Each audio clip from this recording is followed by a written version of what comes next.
2 Samuel. Chapter 18.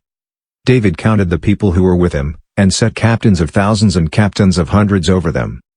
David sent the people out, a third part under the hand of Joab, and a third part under the hand of Abishai the son of Zeruiah, Joab's brother, and a third part under the hand of Ittai the Gittite. The king said to the people, I will also surely go out with you myself. But the people said, You shall not go out, for if we flee away, they will not care for us, neither if half of us die, will they care for us. But you are worth 10,000 of us. Therefore now it is better that you are ready to help us out of the city.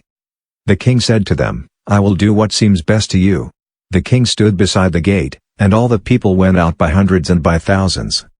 The king commanded Joab and Abishai and Ittai, saying, Deal gently for my sake with the young man Absalom. All the people heard when the king commanded all the captains concerning Absalom. So the people went out into the field against Israel, and the battle was in the forest of Ephraim. The people of Israel were struck there before David's servants, and there was a great slaughter there that day of 20,000 men. For the battle was there spread over the surface of all the country, and the forest devoured more people that day than the sword devoured. Absalom happened to meet David's servants. Absalom was riding on his mule, and the mule went under the thick boughs of a great oak, and his head caught hold of the oak, and he was hanging between the sky and earth, and the mule that was under him went on. A certain man saw it, and told Joab, and said, Behold, I saw Absalom hanging in an oak.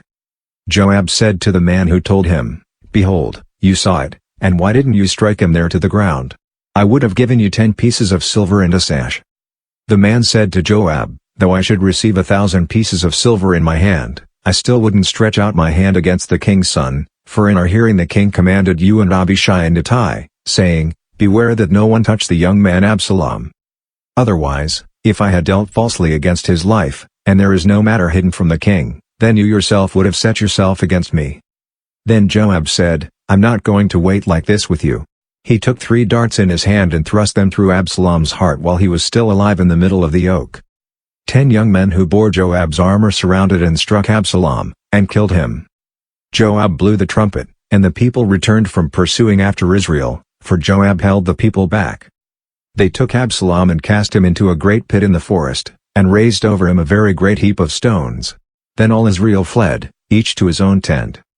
Now Absalom in his lifetime had taken and reared up for himself the pillar which is in the king's valley, for he said, I have no son to keep my name in memory. He called the pillar after his own name. It is called Absalom's monument, to this day. Then Ahimaaz the son of Zadok said, Let me now run and carry the king news, how Yahweh has avenged him of his enemies. Joab said to him, You must not be the bearer of news today, but you must carry news another day. But today you must carry no news, because the king's son is dead. Then Joab said to the Cushite, Go, tell the king what you have seen. The Cushite bowed himself to Joab, and ran. Then Ahimaaz the son of Zadok said yet again to Joab, But come what may, please let me also run after the Cushite. Joab said, Why do you want to run, my son, since you will have no reward for the news? But come what may, he said, I will run. He said to him, Run. Then Ahimaaz ran by the way of the plain, and outran the Cushite.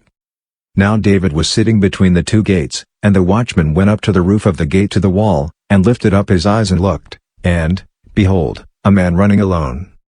The watchman shouted and told the king. The king said, If he is alone, there is news in his mouth. He came closer and closer. The watchman saw another man running, and the watchman called to the gatekeeper and said, Behold, a man running alone. The king said, He also brings news. The watchman said, I think the running of the first one is like the running of Ahimaaz the son of Zadok. The king said, He is a good man, and comes with good news. Ahimaaz called, and said to the king, All is well. He bowed himself before the king with his face to the earth, and said, Blessed is Yahweh your God, who has delivered up the men who lifted up their hand against my lord the king. The king said, Is it well with the young man Absalom? Ahimaaz answered, When Joab sent the king's servant, even me your servant, I saw a great tumult, but I don't know what it was. The king said, Come and stand here. He came and stood still. Behold, the Cushite came. The Cushite said, Good news for my lord the king, for Yahweh has avenged you today of all those who rose up against you. The king said to the Cushite, Is it well with the young man Absalom? The Cushite answered, May the enemies of my lord the king, and all who rise up against you to do you harm, be as that young man is." The king was much moved, and went up to the room over the gate and wept. As he went, he said, "My son Absalom! My son Absalom! I wish I had died instead of you, Absalom, my son, my son."